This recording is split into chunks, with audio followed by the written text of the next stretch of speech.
नमस्कार दोस्तों, जैसे कि हम लोगों को पता है संयुक्त राष्ट्र महासभा जिसको यूएन बोला जाता है, अमेरिका के अंदर 22 सितंबर से लेके 29 सितंबर तक ये बैठक चल रही है।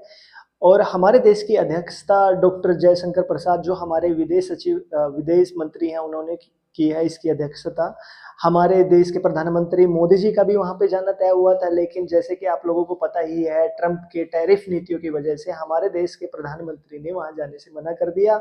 लेकिन यूएन की बैठक के अंदर सारे के सारे देशों का कोई ना कोई प्रतिनिधित्व वहाँ पे पहुँचना बहुत ज़रूरी होता है। जितने भी यूएन के अंदर सदस्य देश हैं जो कि अभी तक 193 है, तो 193 के 193 देशों के जो अध्यक्ष हैं वहाँ पे जाना उनका ज़रूरी होता है।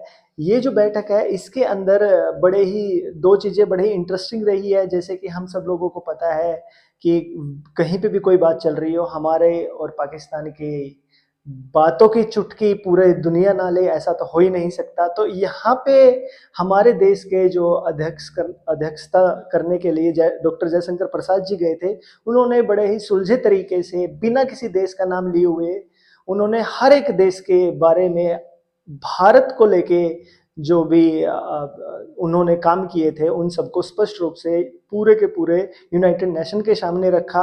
उन्होंने बिना किसी देश का नाम लिए ये बताया कि किस तरह से हमारा पड़ोसी देश जो है आतंकवाद का गढ़ बना हुआ है। उन्होंने बिना किसी देश के नाम लिए ये बताया कि किस तरह से लोग अपने बाजार को चलाने के लिए अपनी जो नीतियां हैं वो दूसरों के ऊपर थोपना चाहते हैं। उन्होंने बिना किसी का नाम लिए उन्होंने बताया कि किस तरह से जो यूनाइटेड नेशन की पॉलिसीज हैं वो पुरानी हो चुकी है। बिना किसी का नाम लिए उन्होंने बताया कि किस तरह से लोग अपना निजी स्वार्थ साधने के लिए दूसरों को परेशान करते हैं। उन्होंने अफ्रीका के एग्जाम्पल का भी जिक्र किया, तो उन्होंने बिना किसी देश का नाम लिए आतंकवाद के गढ़ पाकिस्तान का भी बहुत अच्छे से जिक्र किया। तो अब देखिए, हमारा जब भाषण चल रहा था उससे कुछ देर पहले पाकिस्तान का भी भाषण चल रहा था। अब पाकिस्तान ने अपने भाषण में क्या बोला है, वहां पे अपना भाषण दिया जिसमें उन्होंने बहुत सारी चीजें ऐसी बोली कि वो अपनी मर्यादा भूल गए। वहां पे बोलते हुए उन्होंने भारत का नाम लेते हुए बताया कि एक से ज्यादा बार उन्होंने भारत का नाम लिया अपने पूरे भाषण के अंदर। उन्होंने बताया कि किस तरह से भारत ने पहलगांव अटैक के बाद उन पर हमला किया और उन्होंने जवाबी कार्रवाई में भारत के 7 जेट मार गिराए। ठीक है, जैसे कि आप लोगों को पता ही है जो वहाँ के प्रधानमंत्री हैं वो बिल्कुल उनकी जनता की तरह ही बिल्कुल बेवकूफ इंसान है। उन्होंने पहले जब भाषण दिया था सबसे पहली बार, तो उन्होंने बोला था कि पाकिस्तान ने भारत के 5 फाइटर जेट मार गिराए हैं।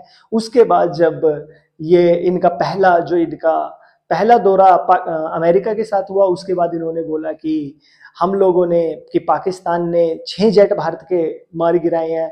और अभी जब परसों यहाँ पे यूएन की बैठक में इन्होंने भाषण दिया तो उन्होंने बताया कि इन्होंने भारत के 7 फाइटर जेट मार गिराए हैं। तो ऐसे ही लोग को मैं इसलिए इसको पागल बता रहा हूँ क्योंकि ये कभी भी अपनी बात पे टिके नहीं रहते हैं।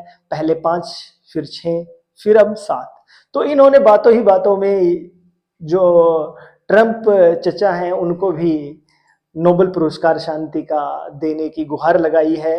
ठीक है, इनका कहना है कि पाकिस्तान जो है वो भारत से जीत चुका था। ठीक है, और अभी ये सारे विवादों को खत्म करके ये चाहते हैं शांति। ठीक है, तो देखिए बड़े ही विचित्र किस्म की बात है कि पाकिस्तान जैसा देश शांति की बात कर रहा है।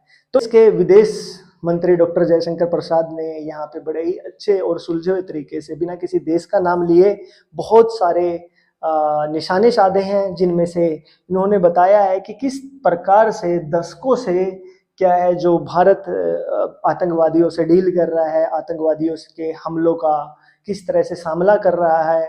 ठीक है, और उन्होंने बताया है कि उनका एक पड़ोसी देश है जो किस तरह से आतंकवाद का गढ़ बना हुआ है। उन्होंने यूनाइटेड नेशन का ये याद दिलाते हुए बताया है कि यूनाइटेड नेशन ने ही हमारे जो पड़ोसी देश है उसके जो नागरिक हैं सबसे ज्यादा आतंकवादी घोषित किए हुए हैं। ठीक है, तो वैसे ही जैसे डॉक्टर जयशंकर प्रसाद हैं, इन्होंने बहुत सारी चीज़ों का ज़िक्र करते हुए इनके जो कुछ कुछ की पॉइंट्स हैं वो आपको बताना चाहूँगा कि जैसे इन्होंने टैरिफ वार को लेते हुए जो हमारे चचा ट्रंप जी हैं, ठीक है, डोनाल्ड ट्रंप है, उनको बताया है कि इन्होंने अपना व्यापार बढ़ाने के लिए किस तरह से भारत के ऊपर 50% टैरिफ लाद दिया है।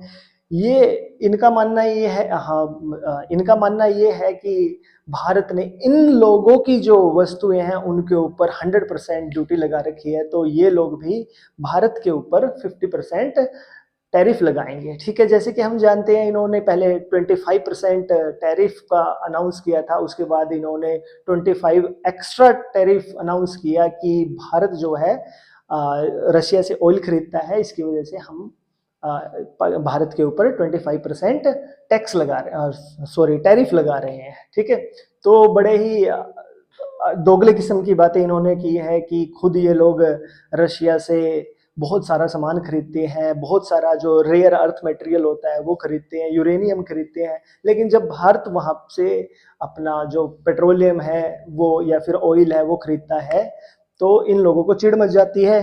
ठीक है, तो इन लोगों का कहना ये है कि जो भारत वहाँ से तेल खरीदता है और उनको बदले में पैसे देता है, वो रूस क्या है, यूक्रेन के ऊपर उनसे हमले कर रहा है। तो इनका मानना ये है चचा का कि इनडायरेक्टली जो भारत है वो रूस की मदद कर रहा है, जिसकी वजह से ये रूस और यूक्रेन का युद्ध रुकवा नहीं पा रहे हैं।